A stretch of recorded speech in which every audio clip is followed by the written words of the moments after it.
જય Dwarkadhish. Dwarka today Facebook live page અને હું વૃંદા પારડે આપ સૌનું હાર્દિક સ્વાગત કરું છું.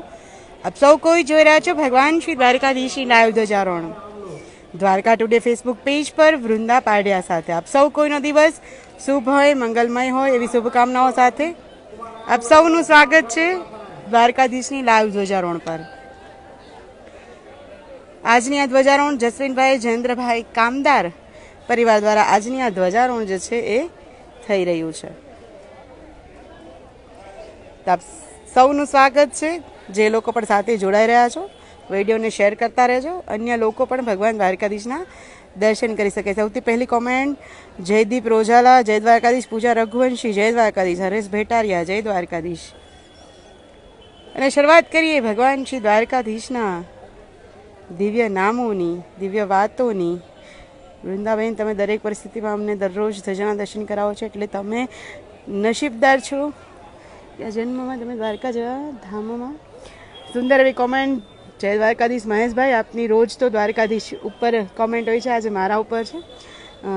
હૃદયપૂર્વકનો આપને પણ આભાર કે આપ રોજે મારી સાથે જોડાઓ છો, રોજ વિડીયોને શેર કરો છો અને મારી લાગણીને પણ સમજી શકો છો. Thank you so much. Hitesh Patel, જય દ્વારકાધીશ. પૂજા રઘુવંશી, જય દ્વારકાધીશ.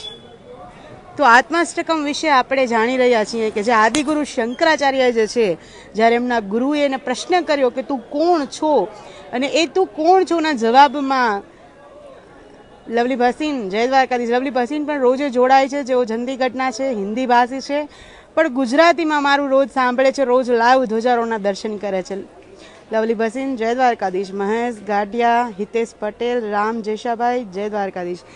તો ત્યારે જે શંકરાચાર્ય છે એમણે આત્માષ્ટકમ લખ્યું. મીનાભાઈ આહિર, જય દ્વારકાધીશ. તું કોણ છો, જ્યારે આપણે પ્રશ્ન થાય કે હું કોણ છું અને આપણે જો જવાબ જોતો હોય તો આપણે આત્માષ્ટકમ વિશે જે છે સમજવું જોઈએ. માળા સોનાની હશે તો ચોર આવશે, પણ તુલસીની હશે તો માખણ ચોર આવશે. સુંદર એવી કોમેન્ટ અશોક ચૌહાણની, જય દ્વારકાધીશ.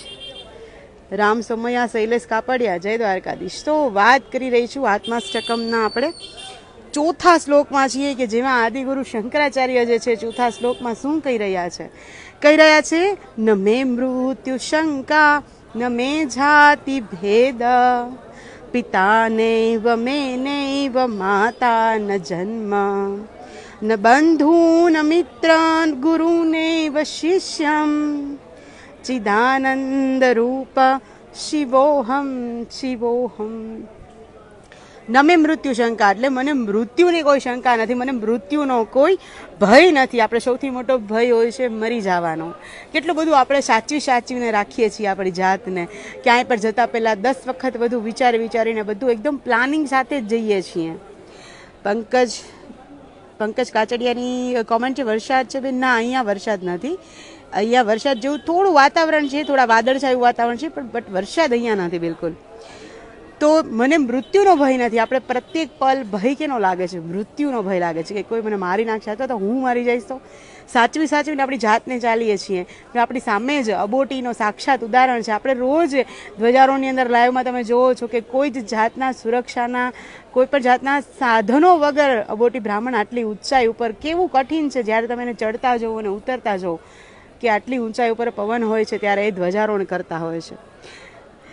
તો હું રોજે કહું છું કે એમની શ્રદ્ધા અને આસ્થાને નમન છે. તો ભગવાન શંકરાચાર્ય કહે છે કે મને મૃત્યુનો કોઈ શંકા કે ભય નથી, મને કોઈ જાતિ ભેદ નથી. જાતિ ભેદ આપણે તો હવે 3 પ્રકારની જાતિને સ્વીકારવામાં આવે છે, મેલ, ફિમેલ અને અધર્સ.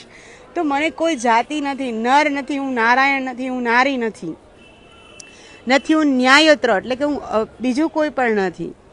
મને કોઈ માતા નથી, મને કોઈ પિતા નથી, અને માતા પિતા ન હોય તો મને કોઈ જન્મ નથી.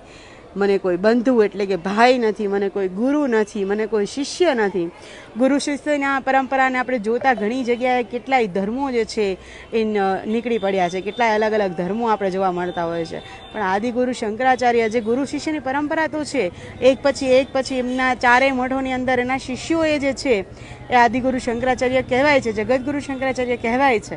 આપણે પૂજીએ પણ છીએ, પણ એ માત્ર સનાતન ધર્મ અને હિન્દુ ધર્મ અને અદ્વૈત સિદ્ધાંતને માને છે.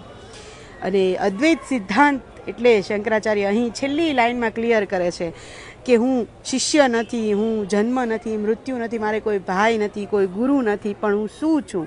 હું છું ચિત્ત આનંદ રૂપ, એટલે કે હું જ્ઞાન રૂપ છું, હું આનંદ સ્વરૂપ છું, હું શિવ એટલે કે કલ્યાણ સ્વરૂપ છું. શિવનો બીજો અર્થ થાય છે કે કલ્યાણ, કે જે હંમેશા કલ્યાણ કરે, સારું કરે, કોઈનું ખોટું ન કરે, કોઈનું ખરાબ ન કરે, કોઈને ઈજા ન પહોંચાડે. તો હું જે છું એ જ્ઞાન અને આનંદ રૂપ શિવ રૂપ છું, અને અંતે મારે શિવમાં જવાનું છે. એટલે હું એ શિવનો અંશ છું, એ કલ્યાણનો હું અંશ છું. શિવોહમ શિવોહમ. બાકી તો મને કોઈ આત્મા વિશે આખી આ વાત છે કે મને કોઈ આત્માને કોઈ મૃત્યુનો ભય નથી, આત્માને કોઈ જન્મ મરણ નથી, માતા પિતા નથી, ભાઈ બંધુ નથી, એને કોઈ મિત્ર નથી, એને કોઈ ગુરુ શિષ્ય નથી, આત્માને કાંઈ જ નથી. આત્મા તો માત્ર જે છે એ જ્ઞાન રૂપ છે, આનંદ રૂપ છે, શિવનું સ્વરૂપ છે. અને આપણે અંતે આપણું લક્ષ્ય હોવું જોઈએ કે આપણે શિવમાં ભળવાનું છે. એટલા માટે સુંદર એવું આત્માષ્ટકમ જે છે આદિગુરુ શંકરાચાર્યએ, આપણે ઘણા બધા, તમે કોઈ પણ ધર્મ લઈ લો, જેમ કે ખ્રિસ્તી ધર્મ અને ઇસ્લામ ધર્મ, કોઈ ધર્મની હું વાત નથી કરતી, પણ એ ધર્મની અંદર તમે જોશો તો મોહમ્મદ પૈગંબર કે ઈસુ ખ્રિસ્તને માનવામાં આવે છે.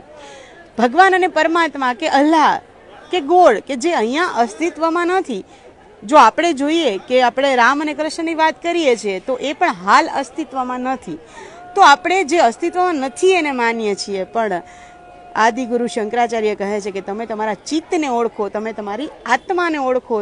આત્મા શું પરમાત્મા છે. તમારે કોઈ તીર્થ યજ્ઞ, જે ગઈકાલે પણ આવી ગયું ને શ્લોકની અંદર, કે કોઈ તીર્થ યજ્ઞમાં પણ તમારે જવાની જરૂર નથી. જે છે એ આપણો અંદર બેઠેલો આપણો પરમાત્મા છે, આપણો ભગવાન છે. અને આપણી સમક્ષ ભગવાન દ્વારકાધીશની સુંદર એવી ધ્વજા ખુલી ગઈ છે. આજની ધ્વજારોહણ જસ્મીનભાઈ જયેન્દ્રભાઈ કામદાર પરિવાર દ્વારા આજની આ ધ્વજારોહણ કરવામાં આવ્યું હતું. તો આ સુંદર એવી આત્માની સમજ જે છે એ આદિગુરુ શંકરાચાર્ય કહે છે કે તમે ચિત્તને ઓળખો, તમારા ચિત્તને શિવની અંદર, કલ્યાણ રૂપી જે શિવ છે એની અંદર તમે સ્થિત કરો. એટલે તમારી બધી જ પૂજા થઈ ગઈ, બધી જ યાત્રાઓ, યજ્ઞ બધું જ થઈ ગયું. અને આજ જે છે એ પરમ સત્ય છે, અદ્વૈતનું સિદ્ધાંત છે. દરેકની આત્મા સરખી છે. અને એટલા માટે જ આપણે આખા જગતના ગુરુ, જગતગુરુ શંકરાચાર્ય, આદિગુરુ શંકરાચાર્ય એટલે આપણે કહેવું પડે કે જે આપણને સાચો માર્ગ બતાવે છે, સાચી વાત કહે છે. કોઈ ભ્રમમાં, કોઈ ધર્મ સંપ્રદાયમાં, કોઈ માળામાં નથી ફસાવતા, કોઈ જૂઠી વાતો નથી કરતા. જે છે પરમ સત્યને સમજાવે છે. તો આવતીકાલે ફરીથી મળીશ ભગવાન શ્રી દ્વારકાધીશની લાઈવ ધ્વજારોહણ સાથે. નિતેશ મહેતા, અશોક ચૌહાણ, જય દ્વારકાધીશ, અજય મેવડા, ભરત ભોદર, જય દ્વારકાધીશ, વિમલ નકુમ, જય દ્વારકાધીશ. અને ગઈકાલે મેં એક સ્ટોરી મૂકેલી છે ભગવાન દ્વારકાધીશના ભોગ પ્રસાદ અંગેની, તો એ પણ જરૂરથી જોજો. આખા દિવસમાં કેટલા કયા નામથી ભગવાનને ભોગ પ્રસાદ લાગે છે, કેટલા ભોગ પ્રસાદ લાગે છે, એ બધું જ બહુ સુંદર રીતે સમજાવ્યું છે. આશા છે આપને વિડીયો ગમશે, તો એ પણ સ્ટોરીને જરૂરથી જોશો. તો આવતીકાલે ફરીથી મળીશું. ત્યાં સુધી like, comment, share. Dwarka today Vrinda પાડ્યા સૌને જય જય જય જય જય દ્વારકાધીશ.